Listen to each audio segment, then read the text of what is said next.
Doing it won't start. Right, there we go.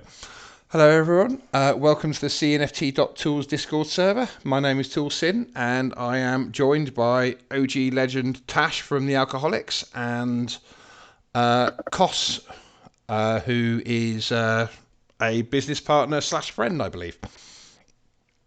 Um, Obviously, Tash needs no introduction to a lot of people listening in, but if you could give us a little bit of an introduction, tell us what you've been doing in the music industry so far, and we can go from there.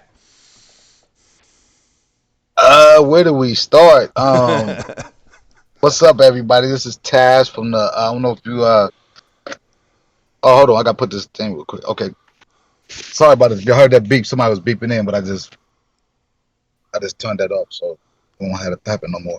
But anyway, this Tash from the Alcoholics, man.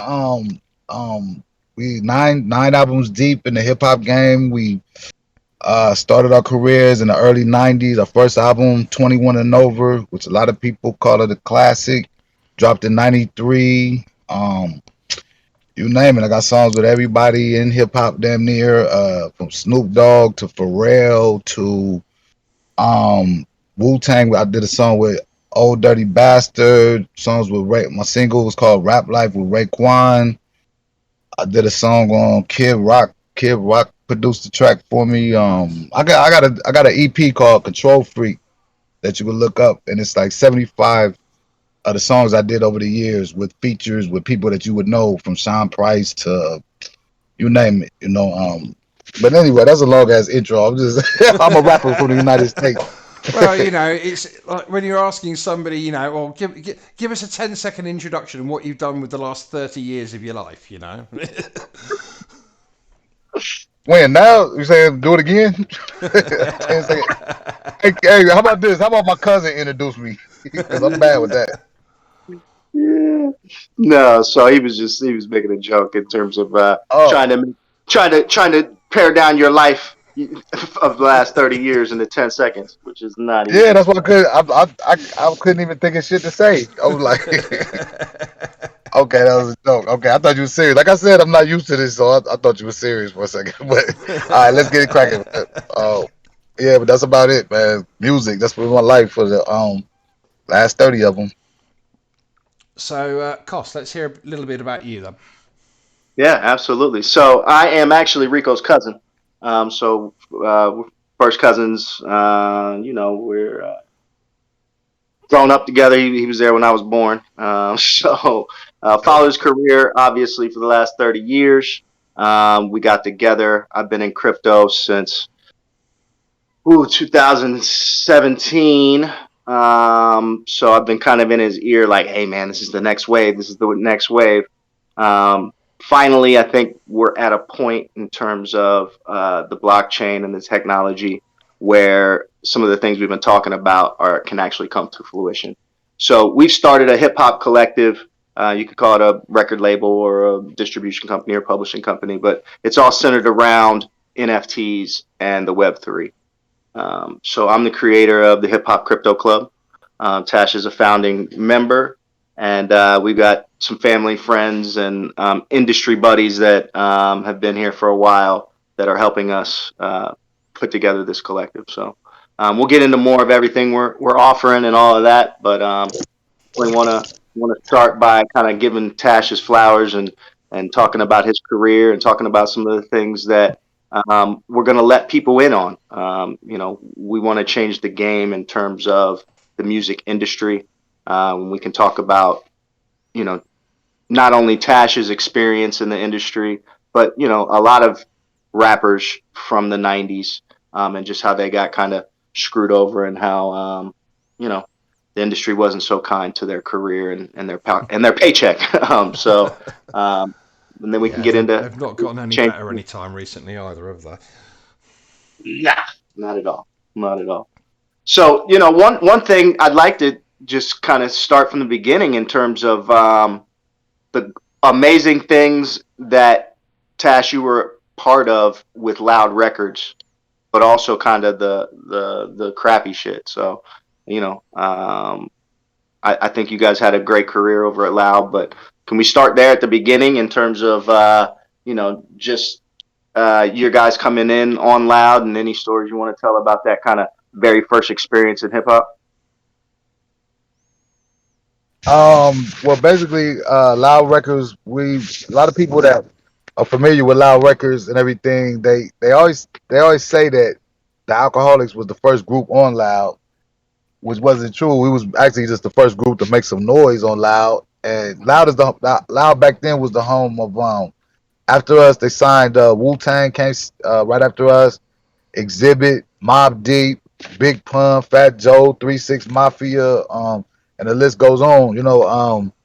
But basically, Loud was like, we was out there shopping demos like everybody else. We had a demo tape that everybody. It was before the internet and everything. So basically, we would have been viral, underground viral artists in L.A. You know what I'm saying? I mean, I don't know if that makes sense, Mhm. but Yep. was No. real popular on the underground scene in LA. So the word got around, and a guy by the name of, we called him Fade, but his name was Fabian Duvernay. He was in the studio one night helping another group called Madcap with Hmm. their music, and actually that's who was the first group on Loud, and we knew them. And so we went to their studio session to help them. And E Swift, my cousin, who's a producer of the Alcoholic, he was DJing, or he was doing some scratches on the album or something like that. I can't remember what he was doing particularly, but anyway, I had the demo in my pocket, and I told Fabian, I said, "Man, we got these big ass speakers sitting right here. Let me play our shit." You know what I mean? So he played 3 songs, I think. No, he played all of them. He played all of them, and we was done. He said, "I'm gonna call you tomorrow morning," and he called us tomorrow morning, and he left the studio then and went to Steve Rifkin and played it for Steve Rifkin. So we had a meeting with Steve Rifkin like either the next day or the day after that, and that turned into a record deal and world tours. And we was the only rappers on the Warp Tour every year. I don't know if you heard of the Warp Yeah. Tour, and we was on tour with Biggie and Wu Tang and Mobb Deep, and it just turned into a career. So here we are still in 2022, banging out the shit we like to hear. So now, And now, So now, just for the younger artists, man, I want to make sure that they understand. So, very first time you walked in the studio, played your demo, and got on. I mean, that's how easy it was. yeah, nah, I hell, was nah, gonna I was we gonna have been say like that nah. It was a stroke it of luck. It seems was like the the dream. stars were Like aligned. I don't know. Hell Nah, no, you didn't talk about the grind before that. I know that, hey, bro. I didn't think it was that interesting saying that. Yeah, we used to catch the bus up to the Crenshaw, and we used to catch the bus to Melrose and all these labels, wherever the label was. We would sit outside the record labels with the demo in our hand, and whoever looked like they had anything to do with the record companies or record industry, we'd hit them with the demo and say, "Hey, the numbers on the car, the numbers on the motherfucking tape. If you like what you hear, hit us back." So we went through like 5 years of that shit. You know what I'm saying? So if that helps it wasn't no overnight type shit. It just happened, the stars was aligned that night, and it just happened to be there. You know what I'm saying? I And really, mean, we weren't even supposed to be there. how So long did it take you to go from that playing of the demo to actually recording your first album then? I think it was I think it was yeah, I think we started we had to let the lawyers and shit look at the paperwork, and we pretended like we let some lawyers look at it. Was really we just read the shit ourselves and we was like, let's sign it, man, let's go. We we didn't have some money. We came back and said, okay, our lawyers looked at it. They said everything's cool. Every day we ain't no lawyer looked at shit. What I mean? So basically, I say like probably a month after. And the funny part about that is that, like I said, anybody familiar with 21 and over, like that shit is in. They want us to come out and be in this. They got a hip hop museum or some shit like that, and they want us to come signed because they said that this album is a classic album. I mean, it's our first album, so it is our baby, but that's the album that really put us on the map. So they consider it a classic, and all it was like Loud gave us this money and shit and said, okay, we want an album from you guys, and so all we did was went to the studio and just re-recorded our demo. We ain't thinking shit else, nothing different, no different hooks, concepts, none of that. We just went in there and redid our demo in a real studio and put it out. That's why the album is so short, because it was really just a demo tape. You know what I mean? It only has 12 songs, and 10 and two Wow. bonus tracks. Damn. So yeah, I mean that's going back some. I mean, would that be an approach that you'd recommend any upcoming artists today to take? Or What? Go would stand you out in be front of telling regular them to labels? make sure you get a real lawyer and everything like that first these days? Yes, that would be the word that would be the word of advice I would give to anybody. But it's always good to have a lawyer on deck. I mean, even if you're a criminal, you know what I'm saying? It's always good to have a lawyer on deck, you know, at all times. But yes, but that's what the whole thing is. And on top of that, I would tell them to please do their research on the lawyer because there's a lot of lawyers out there that don't have your best interest. They in cahoots with the Yeah, record label, so they'll read the contract and tell you, oh yeah, this is good to go and everything. And there's all kinds of little hidden clauses and shit in there that you won't even pay attention to, and then it ends up ruining your plans later on down the line. You know, yeah. you I think you're mean, getting all this money and everything, and one line about expenses can screw you. That's for sure. yeah, exactly. So we were young and naive and this and that, and we look at it like a yin and a yang, just like the COVID. Some people took the time with the COVID and utilized that time for to do something good for themselves, learn a new language and all this shit. But meanwhile, there's other people that's dying of the COVID, so it's like a and a B. But that's how it is with this, kind of like the same thing. You gotta utilize the opportunities that you have and use them for the good. Yeah, for sure, man. Well, we really over at the Hip Hop Crypto Club, this is one thing that we're trying to stop, right? We're trying to stop the predatory kind of business practices that the industry does with kind of the young, impressionable artists. I mean, they're hungry, they're thirsty, they want to, get on and start making some money and start living and start paying for their career. Um, so they're signing anything, Yeah, just to get on. And we're really saying there's another way. You don't have to sign away everything. You can partner with fans and really build from the ground up, instead of giving your whole life away. And you can stay a free agent and stay independent and really call the shots. So we really believe with this new technology in the Web3 that's possible.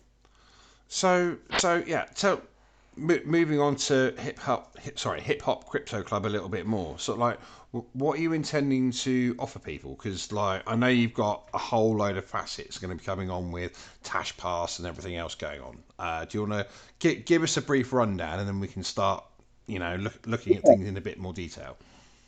Absolutely, absolutely. So, um, part of what we are offering is the opportunity to collaborate, partners with legendary artists in the game, right? So, Tash and Alcoholics, 30-year career, brought in a whole lot of different people into the hip hop game the first time, right? Um, Having access to that, everyone just doesn't have that type of access. But now with this Web3, we really want to give people that access and open up that kind of peer to peer or fan to artist relationship. Yeah, Um, so what we're doing is, we are setting up, the label where artists like Tash can drop different projects. Our first project is called the Tash Pass. It's our Genesis project, and I mean, to be honest with you, Tool, it's one of the most exclusive passes that we're going to offer. So there's only going to be 2,000 available, and these 2,000, one are going to come with an exclusive song that's minted at the time of mint. Right? These nice. songs are. So ask me. Go ahead. Oh no, I was just commenting. Nice. Yeah. Okay.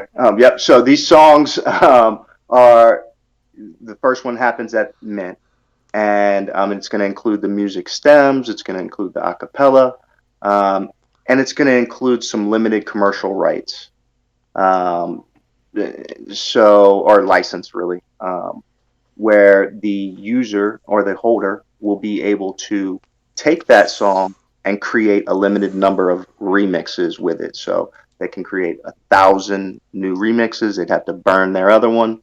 And then they can sell those for whatever they really feel the market would take. So you're going to have some folks that are already in the crypto space, like, crime fighters or, folks like that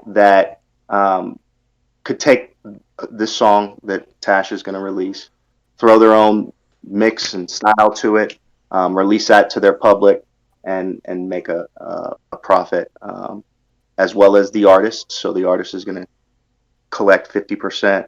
The holder would collect 25%, and Hip Hop Crypto Club would collect 25%. So we're really trying to figure out a way where holders can profit off of the IP, as well as help the musician or artist profit more from that IP as well.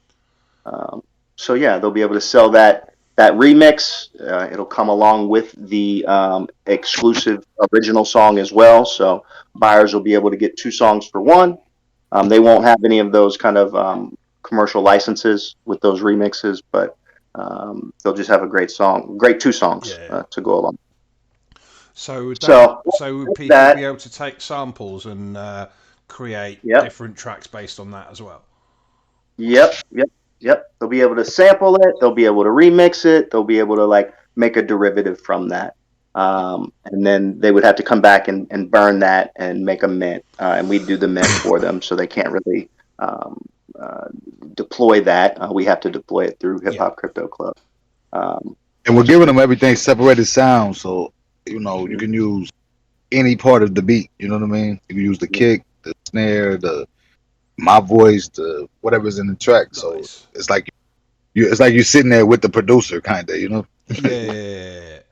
And obviously people would be able to swap out, if somebody's got some wicked different beats and stuff like that, they want to try and mess around with it a little bit, they'll be able to adjust it and splice it in and do whatever they want with it. Exactly. Put it this way, they could go, they own it, so they get I know it's a lot of people that buy it probably have heard of Taz and everything, and I don't know if they ever want to do a song with Taz or not, but they could do a remix where they're rapping on it with me if they want to, So it's all kinds of different options, we try to make it interactive, so if you need help with the song, you can just hit me on the thing, and I add my 2 cents or my 10 cent or whatever it is. Well, that's the thing. I mean, I've actually got a very good mate of mine who owns a recording studio, and every now and again he'll get people asking him for stems and stuff like that, just because they want to learn how to mix, or learn and practice different techniques with different styles of music and things like that. And this would be amazing for that as well. Yes, sir.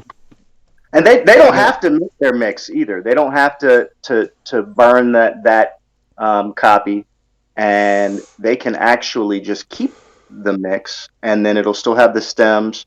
There's stem players and things that are going to be coming out to make this kind of new. It's not really that new, but it's a new vision on it. But stem mixes, so people go into the clubs and they'll be able to kind of take that stem mix into the club with them and play that. So.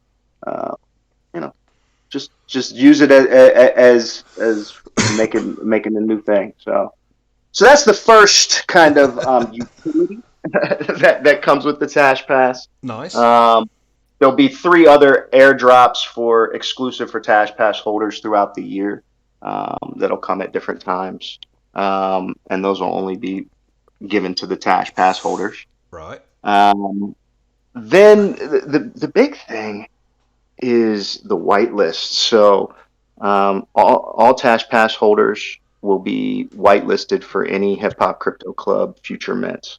So, the Alcoholics introduced a lot of folks to a lot of folks that kind of, when they got on and got their chance, they did what Tash did and put on their record and it spoke for themselves. So. Yeah.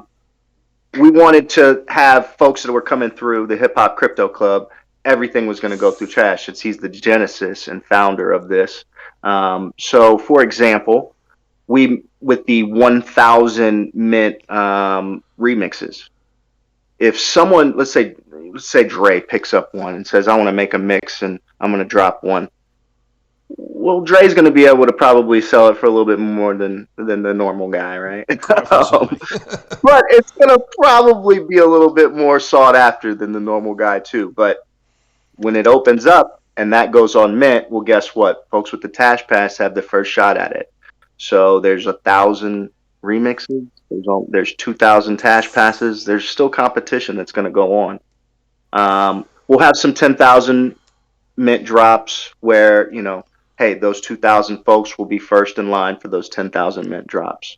There'll be some governance tokens as we get going down the line. We're going to be setting up a DAO, or better yet, a community treasury for the community to create different projects and things like that. So this Tash Pass really is the kind of genesis and one of the more important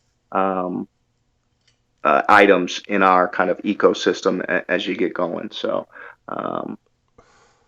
yeah. So that's the other thing, whitelists. Yeah. And then another fun thing that we're going to be doing is CNFT Con in Vegas. We're throwing an after party. Tash Pass will get you VIP access into areas that other folks can't get into.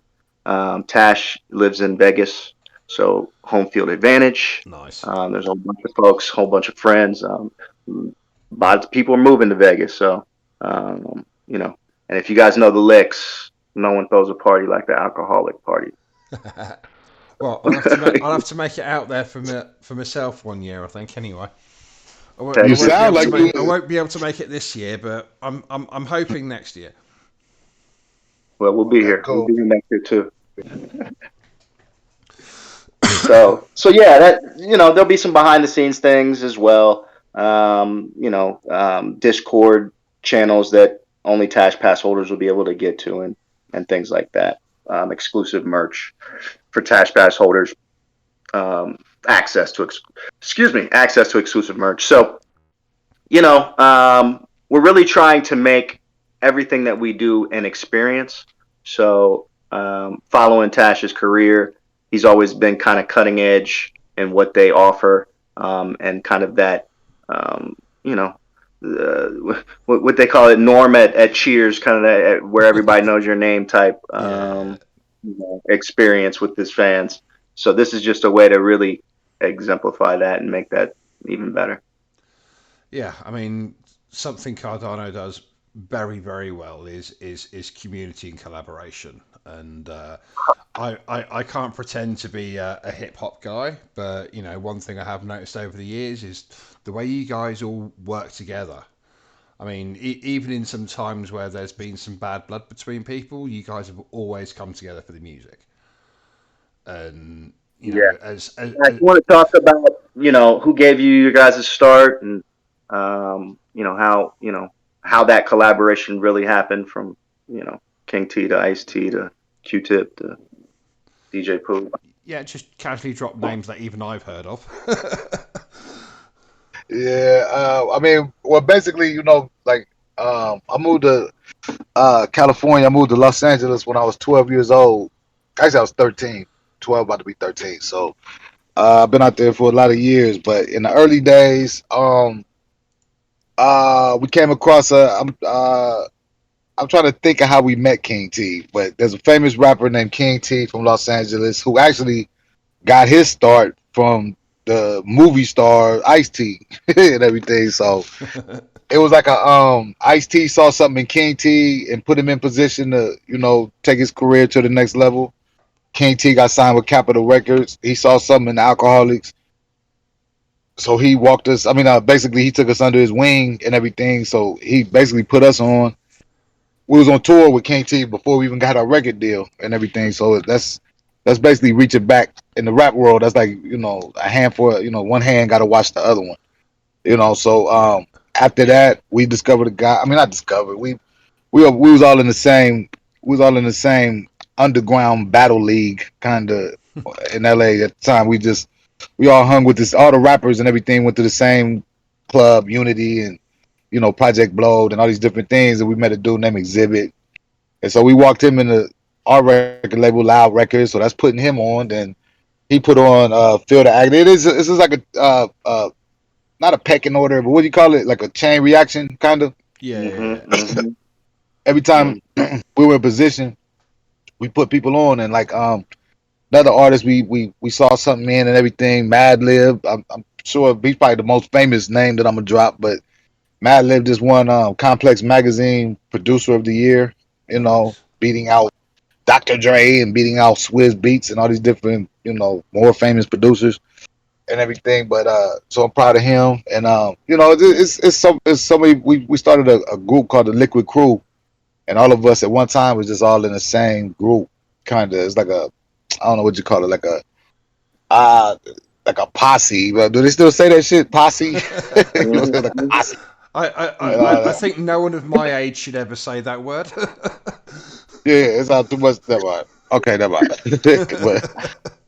but yeah, but like I said, that's basically what we brought to the game is we saw talent, and I can name you 9 gold and platinum artists that we took under our wing, and they went on to do their own thing, and are successful at what they're doing. But yeah, it started with IC, next came King T, then the Alcoholics Exhibit. Bam, bam, bam. And it's that type of collaboration that like you hit on, ToolSin, in terms of the collaboration we found here on Cardano. The community has just been open arms embracing us.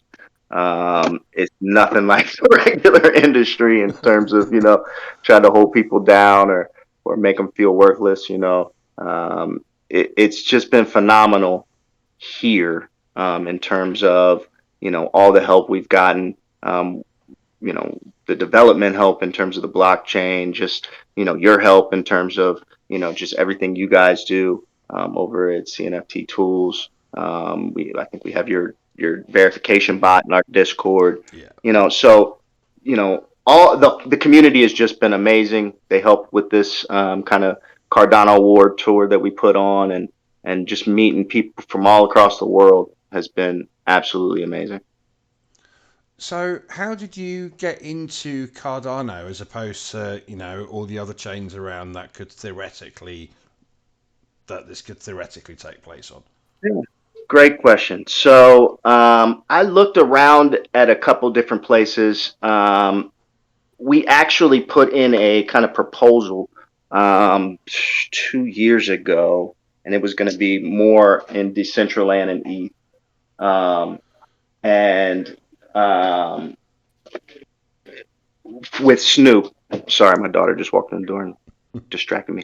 Um, and and when I really started looking at Ethereum, I couldn't really figure out how we were going to make everything work.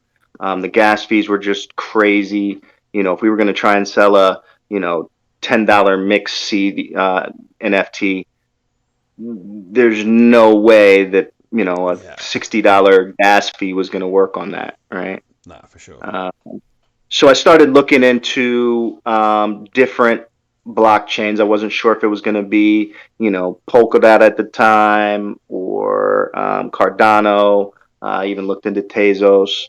Never got into Solana, but so I just started doing a lot of research. Yeah. I studied everything. Found Charles Hoskinson talking about Cardano, and he was and I had some bags of Cardano as well, just because it was, That I think, helps. the third biggest at the time. Yeah, yeah. Definitely helps.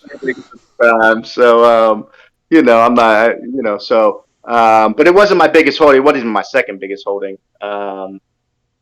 But I was looking at it, and then when Charles went into Africa, I was just like, man, this is different. This is different. So then I really started to research it, and it's built different. So, I don't think there's anything better. I don't think there's gonna be anything better. I understand that a lot of things are built on Ethereum, but those are gonna be moved over here to Cardano at some point, I believe, just because one, we're just gonna be able to scale. at 10 times a better rate than everyone else. Part of our game plan and roadmap is to, bring in the masses at some point. And if you can't scale to bring in the masses, then we're in trouble. Yeah. So transactions are going to be a big thing.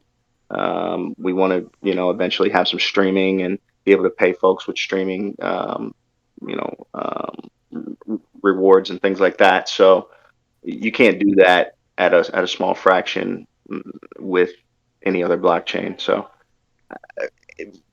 it just makes sense for us. And then once we got in the community, man, they've just embraced us. I mean, I literally say it's like a family. It's insane how much we've been embraced.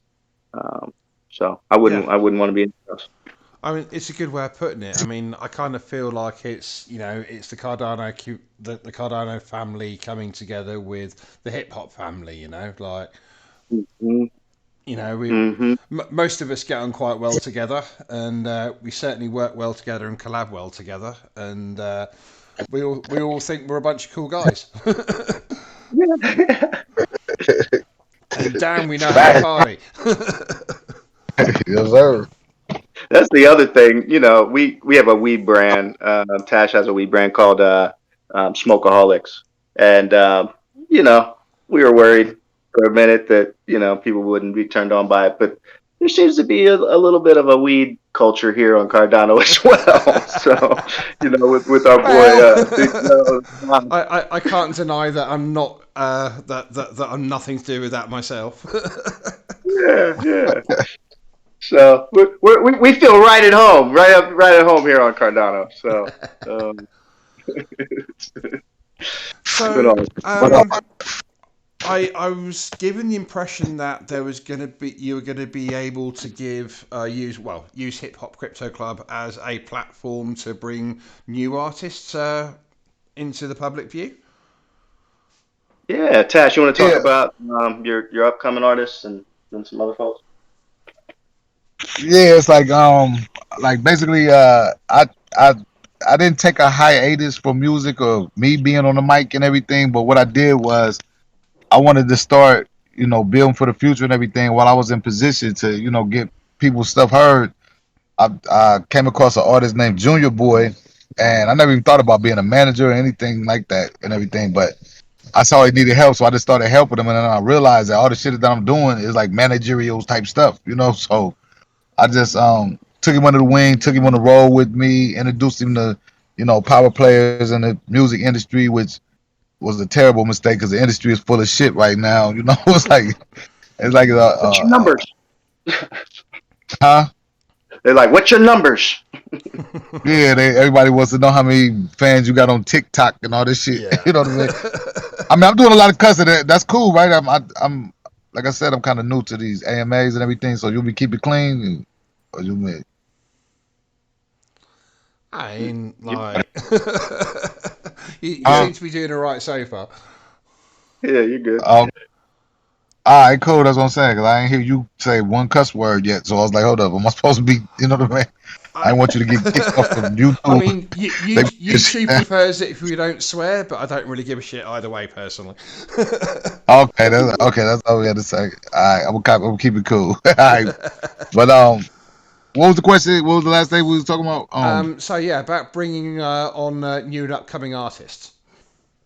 Right. Okay. So when I first met Junior Boy, he had a song he recorded with a guy by the name multi platinum artist named Bryson Tiller, and I tried to shop his deal around and everything, and he basically they he's an artist. He's not a computer person or a super you know how you like whoever the guys are that's popular on IG and all that type of stuff. His numbers, he got about 35,000 followers, which is a good number, but he doesn't. Yeah. He wasn't used to it, so he wasn't interacting at first and everything. So when I was trying to get him a label deal, all they go by is demographics, how many followers you have, the algorithms, and all this stuff that has nothing to do with music. So Yeah. basically, we figured that this would be the best platform for him to put out his music. And since then, he's got songs with Mary J. Blige. He has a song out right now with the younger crowd. They know who he is, but the most popular rapper out right now, NBA YoungBoy.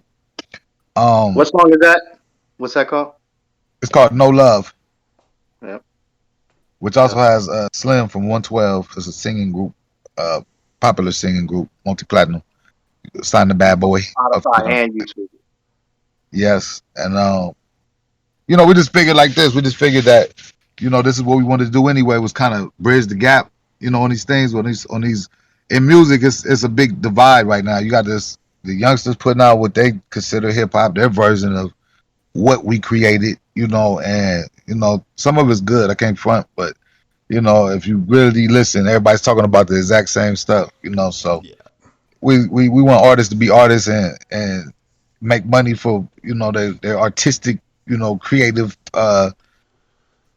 endeavors and everything. So we just figure we're gonna bring you know reputable artists first. Like I'm trying to talk to all my friends. I'm gonna see how this task run goes first, and from what I'm hearing, it's very anticipated. So I hope it just I hope it springboards in the the to be able to have the freedom to let the artists be who they are. Know how the labels, calling ghostwriters to write your stuff and telling you what kind of singles they pretty much hold you hostage. They tell you what single you're coming out with, what Yeah. image they need from you, and this and that. So Uh, the uh, artists get uh, creative. after you've already gone out and got 100,000 followers and got your fan base, they then tell Exactly. you. Yeah, they got It's yeah. like like hang on a minute, what are they actually doing for their money here right now? Nothing. That's all they doing. Nothing. They need a couple bucks up front that you have to recoup. That if you, unless you have a hell of a contract, it's gonna take you 3 albums to recoup the first one. You know what I mean? So Yeah. that's just the way they play. So we just figured like let's cut the games and let these artists get that exposure and that money. And everybody's happy. I think it's a win-win-win situation. For sure. I Yeah. mean, so how do you see engagement with between an artist and their fans changing with Cardano and the things that you're doing? I So just think that. Okay, go ahead. no, sorry. So first is going to be just the ability to know our fans, right? So when they buy the Tash Pass, we'll know who has that Tash Pass. We'll be able to airdrop different things to them, communicate with them, give them first access. Um, Two, it's a gate or a key into that access with Tash behind the scenes. So you know, if if anybody knows Tash and Alcoholics, they're more of that blue collar hip hop where they work their ass off. They go on shows. They party after the show. They party before the show with the fans. So being in that kind of Discord and being able to get information from the fans and then talk to the fans, run things by the fans. So Tash is like, hey, I can use them as an A&R. Yeah, Hey, yeah, does this yeah. sound good? Does this not sound good? Should we put this out? Should we run with this single versus this single? Should we make a video for this or not? Things like that. And Um, another thing too, we got a tour coming up. I think we coming up. Where you at? You in London? That's where you going? That's where you at right Not now? far from London actually. Okay, because they're putting together a tour with us and Diamond D that we're coming over there. But what I was Nice. thinking, I don't have the actual date yet, but I'm gonna keep in tune with you and get it to you. But what I wanted to do was start like a trend of how the artists that come to town and everything, and it's part of the gimmick that makes a star and this and that, but they come with through the backstage with the security and all this. Like when I Yeah. come to town, I want to make a trend where I have a meet and greet in every city I go to. I mean, I'm gonna call to make some restaurant reservations, and whoever in that city that got my the task pass or whatever, come meet me in person over here. And then if I depend on the passes, get them some passes to the concert, backstage, all that. So it's more like we friends instead of just if you from the outside looking in. I really want them after 30 years to see what my world looks like. And Yeah, so it's it's a very personal invite into your world as opposed to, I mean, yes, it's a gatekeeper pass and everything like that, but it's a much more of a personal invitation than you'd ever receive from any other artist, really. Yes, exactly. But let me put this out there: we looking for cool people only. Don't come no crazy motherfucker. No, we don't need no lunatics. No lunatics popping up on me and all that. Because you try to be friendly with certain people, and they take advantage of that. They go they think that they you owe them something. You know, like Oh it's crazy. yeah, yeah, Yeah, yeah. like It's funny they. that. I think it's a crazy situation. Oh man. Yeah, but we do. We definitely wanted to kind of formulate the different projects around the different artists. So you'll see different projects from Tash that come out, right? And the first one is going to be kind of that behind the scenes, that making of. We're putting together a documentary that's going to kind of show the old school hip hop transition to the new NFT music Web3 kind of platform. And the making of that, and how we're going to document all of that, and how we're going to document Cardano blowing up, and Tash blowing up, and Junior Boy blowing up, and all the other guys that we've talked to behind the scenes that are like, if this works, oh, we're down, let's go. Yeah. Getting back on and blowing up. So there were a lot of guys that, and a lot of groups that we grew up on that got shelved. Tash, you want to talk about that real quick before we move on? Uh, like About just that transition between Loud and Sony.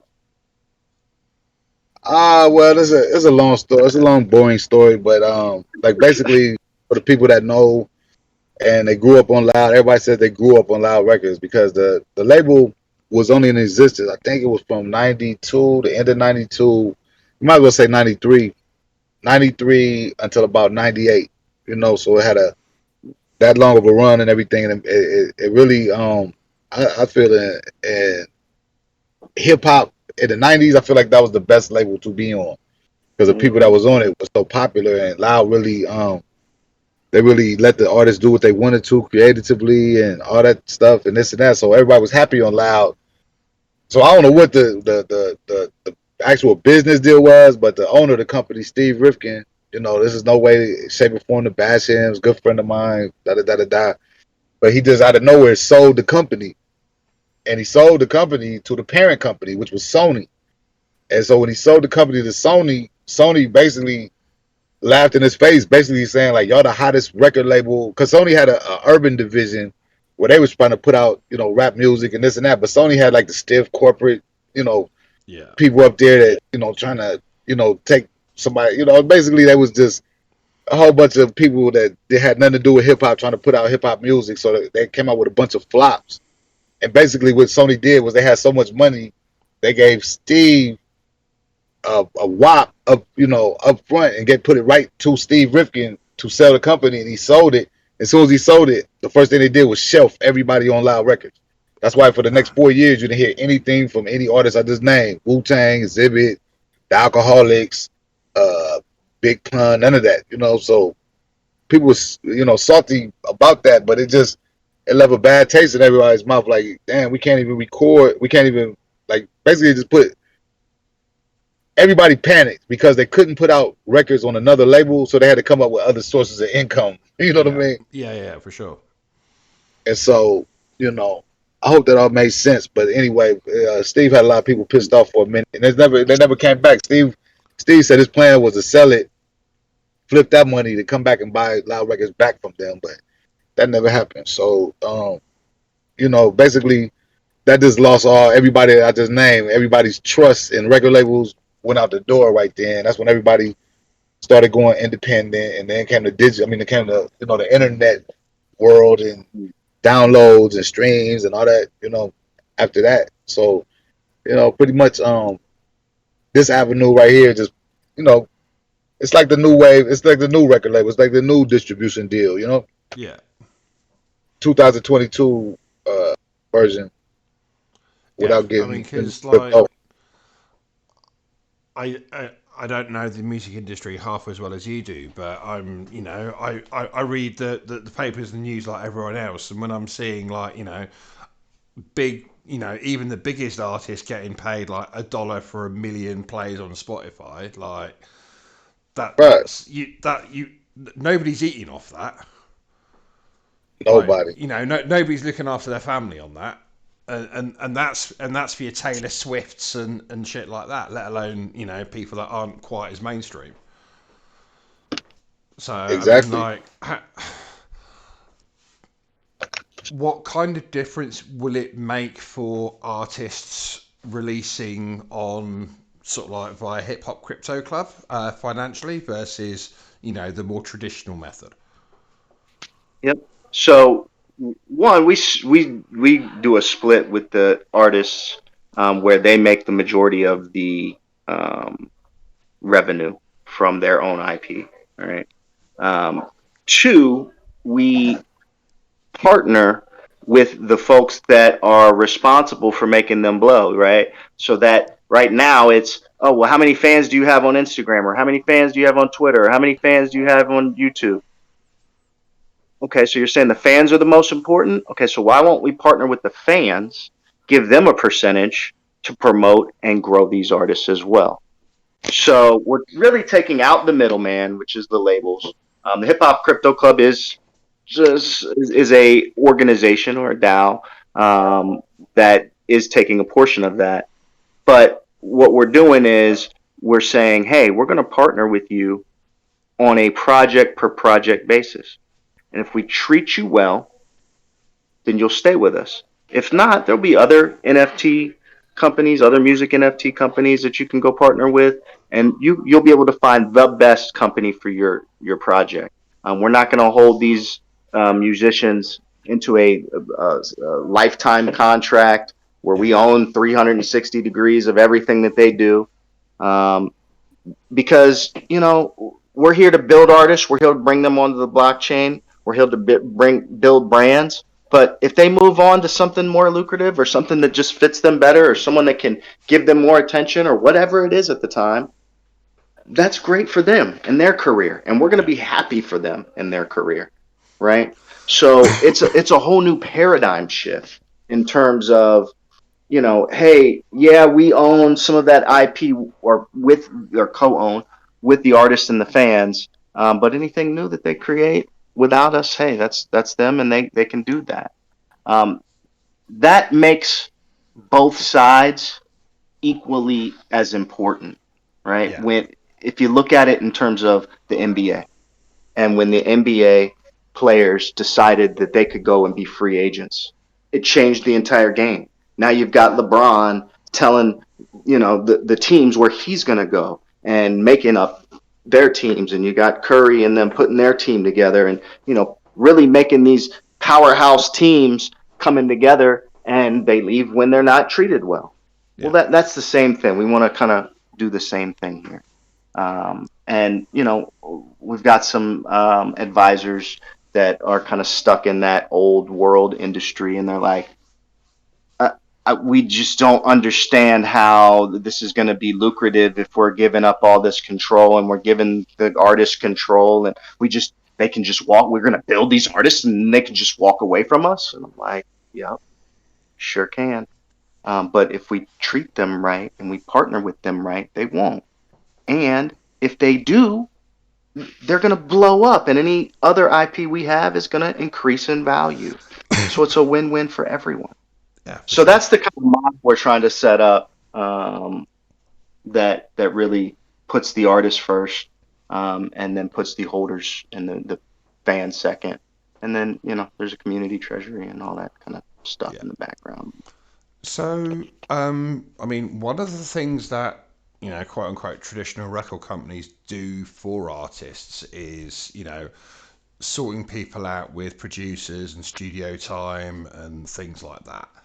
Is that something that you're going to be involved in with projects that are launching through Hip Hop Crypto Club, or is it going to be a mix of people that you help and that in person and stuff like that from your local area, and then people that might be from a different part of the world as well who have access to studios and stuff where they live? A little bit of both. So right out the gate, we have a studio in Vegas. East Swift, Tash's producer from the Licks, has a studio that we're going to be using going forward. We have a couple different producers that we have partnered with from the 30 years that Tash has been in the game that are going to be working with us internally. But we're also going to be working with the different projects throughout Cardano to one, help them build their name, two, just get that different sound. So Tash has mentioned closing the gap and just really trying to get a different sound going. So we've talked to EDM folks, we've talked to rock and roll folks, we've talked to heavy metal folks in terms of just trying to bridge that gap in that sound. Hold on one second, my kids are yelling. Hey guys, I'm on the phone. Sorry about that. That's how I was wondering what was coming. I was like, "Hey guys, I'm on the phone." I was like ready for the anger. It's like, no, that was he's like, quite that was built up. That was built up anger, like shit. I told him before I got on, hey, I'm about to get on a conference call. I need y'all to be quiet. And, how teenagers are. Happy Father's Day. Oh, belated. No doubt. So yeah, I hope that answered your question. Yeah. I mean, it's because as much as everybody wants rid of the middleman. There are. I mean, I don't know what else record companies do that can't easily be taken over in person. I mean, obviously, there's always funding of studio time, which isn't as cheap as it used to be. That's for sure. Not at all. And so we're gonna have a collective of artists. Tash's brother, Sin City Smitty. He's a tattoo artist in Las Vegas. He's been on kind of Ink Masters and all that good stuff. So he's a pretty renowned. He owns his own shop. Pretty renowned artist in Vegas. We have some other collaborative artists that we're working with that we met through art school and all that good stuff back in the day. So we'll be pairing music artists with visual artists to put out different NFTs, just like we're doing with the Tash Pass.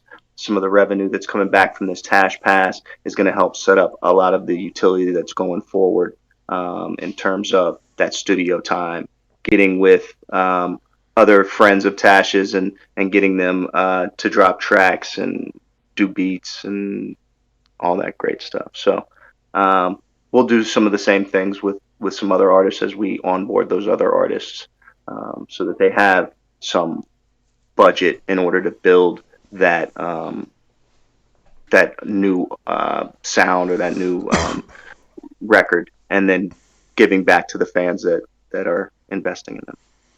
So, I mean, returning to a little bit to the subject of collaborations, kind of like had a few ideas percolating through the brain as we've been chatting, and I was wondering if there was going to be a way for people to submit their tracks to you, or to have some kind of competition, either battles with each other, either through Discord or whatever other services you have bringing up, and whether you'd be able to link in perhaps people that are interested in recording and people that are more interested in mixing and things like that, and bring those people together.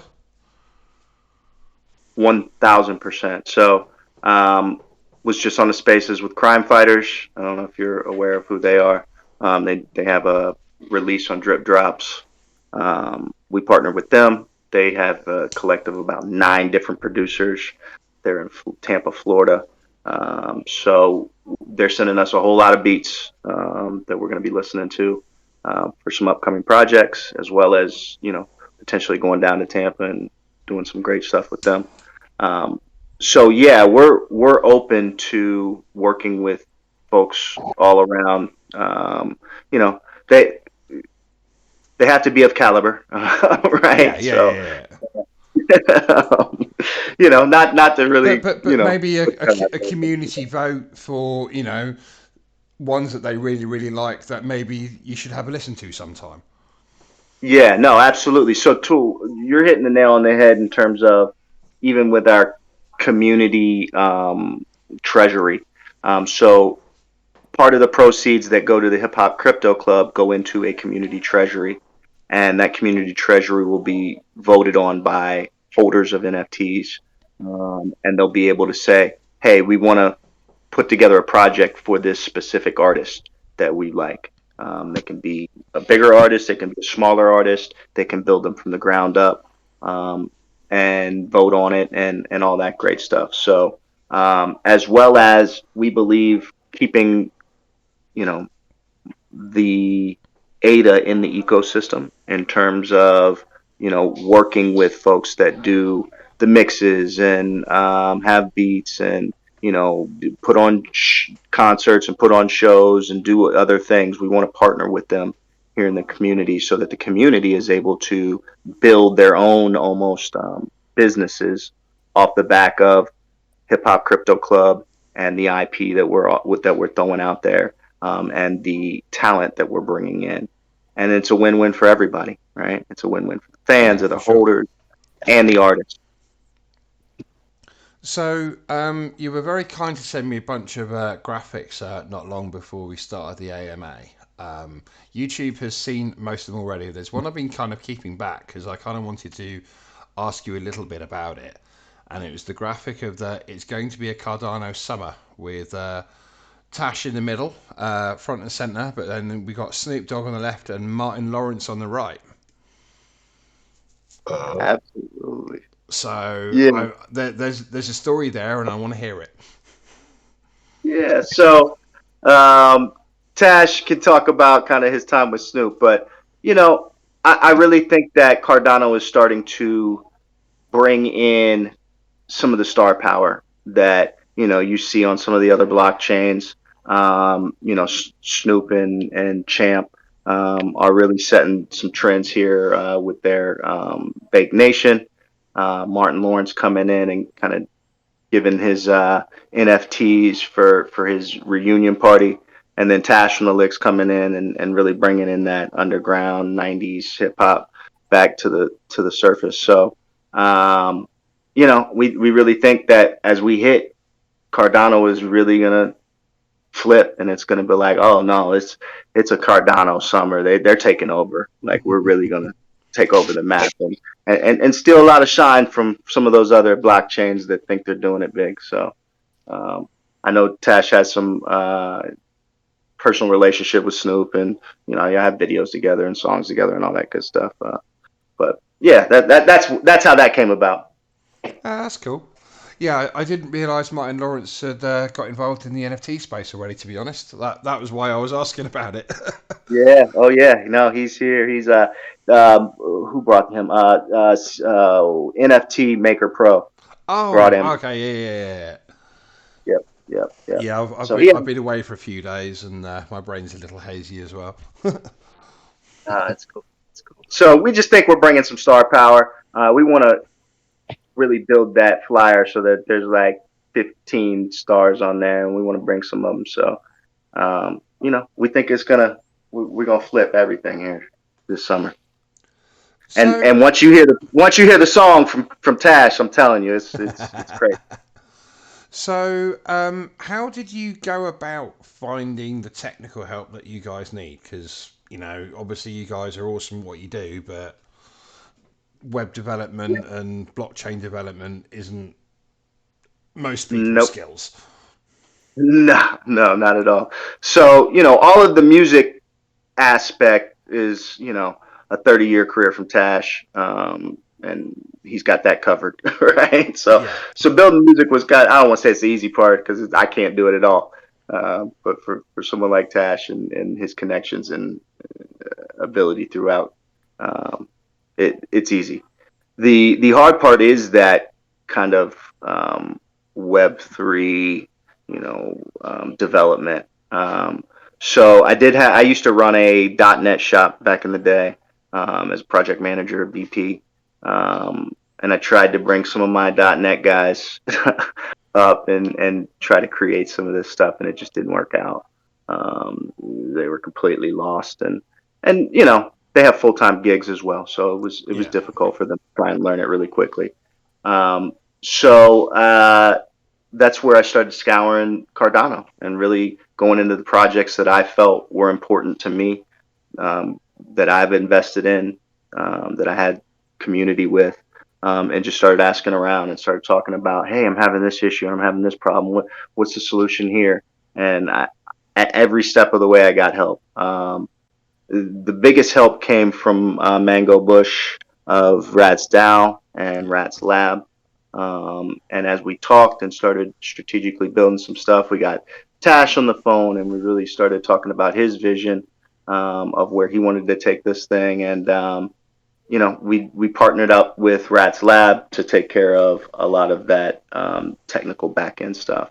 So once again, we want to keep stuff into the ecosystem, and we thought it was a perfect partnership in terms of, where we're at, who we're partnered with, or who I'm invested in already. It made sense. Yeah, I mean, Mango's definitely one of the good guys. He's actually covered for me while I was on my honeymoon doing the AMAs for us as well. So Nice, nice, top bloke. nice. Also Yeah. English as well. So you might get to meet him when you Yep. come over as well. Yep. Yeah, cool dude, cool dude. So how long will it be before Tash Pass is looking to get into people's hands? So very soon. So we are dropping the Tash Pass on the 30th of this month. Um, so ASAP. Yeah, well, I'll make sure that gets listed on the tools calendar as soon as I Yeah. get off the AMA. Yeah, perfect. Note I think I'll I put did in So for a submit. few extra details to make sure everyone can find out exactly what's going on. Yeah, I think I did submit a form, but I'll talk to you personally, and we'll make that happen. Yeah, So, Tash, that's a calendar that has all the drops, of upcoming mints and things like that, that ToolSin has put together. So, that's so. so Well, the hard work has been done by Brad Legion of Brad and PRZZNTN or however he's spelling it these days. I get to be the one that talks to people and finds all the information to put in, but the hard work's all those guys. that's I'm awesome. about as technically literate as you are, to be honest. Probably less so. That's awesome, man. It's all about partnering with the right people, man. And, Yeah, that's really what we're out trying to network. Tash has had a 30-year career of networking with folks and getting in the right places and making sure he stays around away from the wrong places. So, you know, yeah. That's easier said than done these days as well, and probably even more so in those days. yeah, be in the right place, and then the wrong people come to the right place. That's what happens today. So you gotta watch it. what's happened Oh, before, actually. Really, LA. Oh But yeah, so man, I but we've mean, been to England. We've been to England a bunch of times, man. Totally off the subject, but it's like when I talk to somebody like with an accent and everything, it brings you back to them times and everything. I was just thinking in my head all the places we went. It was in London and all through. yeah. I mean, you got to drop some places now, right?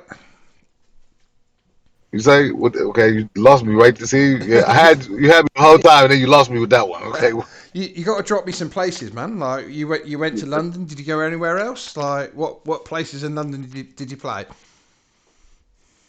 oh man, it's been a minute, so I haven't. I mean, I can't think of the names of the places, but we I don't know why it is with rap artists and this and that, but when I went, it's funny because it's just like the United States. As soon as you get off the plane, they treat you. The people treat you good over there. They treat you like royalty. They treat you like this. But why does everybody internationally? I mean, not internationally, but all over the world, as soon as a rapper touches down, people want to take you to their hood. Like I seen the hood of London, and it was a trip because when I got off, I wanted to see the Queen's place and the palace and all this shit. And everything. We wound up in Brixton and all this and everything. Like I'm like, hold up, man. The It's thing a rap is thing. that everyone knows that you actually come from the hood. Whereas Yeah, that's most people here think that they come from the hood, and they want somebody that's actually been there to say, yeah, this is a bit shady. yeah, but it happens here in America too. You know what I'm saying? So it's like I think it's a rap thing. Like I think that's a pride thing or something. I don't know, but I had a great time over there. I love London and I just love traveling and seeing different places and different things. You know, I mean, how do you you guys still find put what's the biggest differences for the crowds for you guys between like because obviously you guys are a lot bigger in the States than you are in the UK and Europe and other places. Like what? How much of a different it's feel a is that for you? actually we feel bigger over there because they appreciate the music over there. Like overseas, they you know, especially in countries where they don't even know English. You know what I'm saying? Like we went to Japan and different different places in Europe and different things where they don't really that's not their primary they like, half the people tell us that they learn how to speak English through Yeah, listening to rap music, Mm. so we get a whole lot of love and respect, and people really are into the what why we're there. They're into the culture of hip hop and everything. I think rap music is a we at a standstill right now because it's over here it's like everybody's a big shot, everybody's a tough. Everybody, it's weird. So that's what I'm trying to do is break the monotony of, the stereotypical, rapper. I guess, yeah. it's crazy. It's a whole world out there, and I want people to see it. That's why I'm trying to bring people from where I'm from and everything on tour with me. I've done that my whole career, but I really want them to see places like London and Denmark and Amsterdam and all these different places. Well, I just went gold with this record. You ever heard of a dude named DJ Dex? No, I'm afraid. DECKS. You never heard of him? No, I'm a heavy metal guy and kind of a subset of the heavy metal usually. I like random other bits and pieces. Hip hop, like I like some like the early Eminem stuff, and I recognise songs. I don't necessarily know what they're called. Right. And like I'll quite happily sing along. Well, I say sing. I wouldn't dare to say that I can rap, but I know a few songs, and that's about as far as I go, unfortunately. Nah, but that's good though. I mean, that's like I like a lot of metal groups. You know what I mean? But I had to diversify. Actually, I went to this high school and this one white kid put me up on heavy metal, and I just love metal since then. You know what I mean? Like it's back in Iron Maiden and all these days and stuff. But Quiet Riot and all this, But Did you um, did you hear of the song? Because I played this for your cousin actually the other day. Exhibit did a duet with a symphonic metal band called Within Temptation. Song's nah, called "And We Run." I gotta check that out. Oh mate, X is like it's one of my Wow, close it's the friends. it's video's it's crazy. it's amazing. It's absolutely amazing. He Like his seems first like his first drop is sweet, but his second drop is absolutely bang on it. Absolutely bang on it. no, and he's what is he doing? Singing or is he rapping on it? Oh, he's rapping. It's full rap. Like the Okay, band I is a gotta check symphonic that out. metal band, but yeah, he does his drops. He does the drops. I'm Yeah, gonna I'll send call you him and say, the man, video. like, let me hear that song. What you did with the metal band, man? Like, yeah, it's really It's cool, a man. few years ago now, but it's again it's one of those songs that, I mean, like I heard it at the time and I was blown away, but it perfectly encapsulates the collaboration culture and trying something a little bit different, because as much as there's been rap and heavy metal crossovers with various different bands for however long now, no one's really got into the operatic metal style like that song has. Right. It And already yeah, came out. oh, Is it doing good? Are people hearing it? it was it did pretty well. The band really the band isn't so big over here, but they're really Hmm. quite big in Europe. See if I can Okay. find a release date here. Yeah, it's in 2015, I think, Mm, Oh, or okay. I could have. 2014. Fucking hell, that's a lot longer ago than I thought it was actually. mhm. Jesus, I'm getting old. Time flies. It's like how is this? How is this 6 or 7 or 8 years ago now? Like what the hell? Oh, you blink and it's a whole decade later. That's Like what I oh still my do. god. That's some of the stuff that Tash is talking about wanting to do, though, in terms of bridging that gap and mixing different sounds. And you sent me a beat this morning that was kind of heavy metal beat mixed with some crazy scratching and just serious Yeah, 80s I hip hop. found It was that. crazy. I was in my email and I found that my boy Han Solo. It was crazy, man. So yeah, we definitely want to try and bridge that gap. One of your artists has a country song even. So Yeah, you Nice. got that's crazy. So, was there anything that you wanted to touch on that I've managed to avoid so far?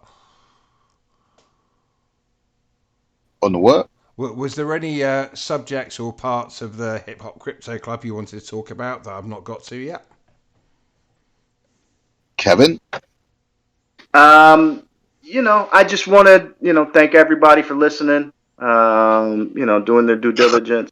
We got a lot coming. We're just not trying to throw out everything we got coming just because, I don't want to scare everybody away with the crazy roadmap we got. But, just want everyone to understand what the three things that we are trying to do. One, we're trying to bring in great talent like Tash and Alcoholics. Um, Along with the new artists like Junior Boy and some of the new sound. So that's our first kind of phase in terms of bringing in that star power and that IP. Our second phase is really setting up commercialization for that for the holders so that they can take that IP and build businesses off of or passive income. Uh, and then third is to really start to build out the different tools that the community can use and the artists can use to really onboard new folks into the ecosystem as well as kind of offboard the correct royalties and payments easily to the artists. So that's kind of a wrap up. Tash, you want to kind of just tell folks what you want to get out of this experience? Uh, the first song was called "Party with Tash," man. So I just want everybody to have a good time. I'm gonna put out some quality music that it's just 30 years in the making because I've the the freedom and the comfortability to do exactly what I want and everything. The alcoholics are coming. I think they're on our second, third drop or something like that. But it's just like a Tash experience, man. I want y'all to get into my psyche. My everyday is a lot of people's every day, so I think they'll be able to relate to me. And I just want to thank everybody for messing with me for 30 years. And if I could cuss on here, I would have said something else, but we're gonna Like keep I it said, clean. We're gonna like I keep it said, I clean. don't give a fuck either way, mate. Like, See, up. See. Nah, it's too late now. Interview's over. but, Right. all right, but that's we'll all right. just get 5 It minutes might of be some swearing in at the 8-year-olds. end, yeah. Make It up might be for some 9-year-olds in the NFT. So we did a good job. I guess. it. And then last Okay. but not least, I do want to throw out, well, I want to throw out that we are going to, Tash has a concert on the 25th, which is Saturday. And we're going to be live streaming that a little bit, giving you some behind the scenes. So go Oh, join Tash's Instagram.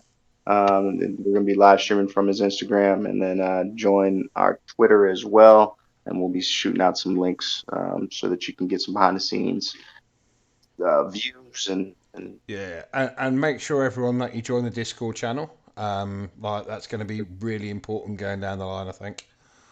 yep. Just and I'm guessing we might see Tash in the Discord channel every now and again, like himself. Oh yeah, Yeah, well, a staple pretty soon.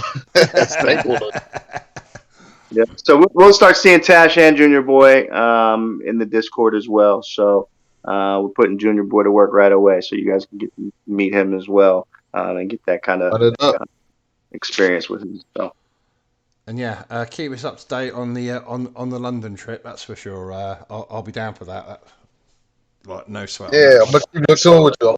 Most definitely. As soon as Yeah, we you have know. a good time. Yeah, it 'Cause sounded like you was at an alcoholic party last night at the water tower. That's what it sounded like. Oh, mate. It That's was an a good one. inside joke. It was a That's an good one. inside joke for everybody out there. Inside joke. ToolSin, I do want to offer your community, man, since you guys, like I told you, man, I wake up every day, use CNFT tools to kind of go through my NFT collection and see where I want to buy next. But so I do want to offer your community some whitelists, some OG spots. So if you get into the Discord, following the link that we'll put it in the put it on either wherever ToolSense sends out that link. You'll be able to get whitelisted for this Tash Pass drop coming up. So Yeah, those we'll work out those details and make sure everyone's aware as soon as we can. Perfect. Oh, appreciate it, man. Appreciate it. Well, thank you very much, guys, for turning up. It's been an absolute pleasure. Like, I could easily sit here all night, to be honest. Not gonna lie, having a blast. But thank you very much for turning up, and obviously to the audience as well, because this doesn't happen without you guys. Thank you all for turning up. I appreciate it. Absolute Thank pleasure you. having you all, and we'll look forward to seeing you all on the chain soon. Yes, sir. When I come to London, we're gonna go out and get some fish and chips, man. Oh, hell yeah. All right, that's what's up. All right, Appreciate it. guys. Have a good one, and we look forward to seeing you soon. Yep.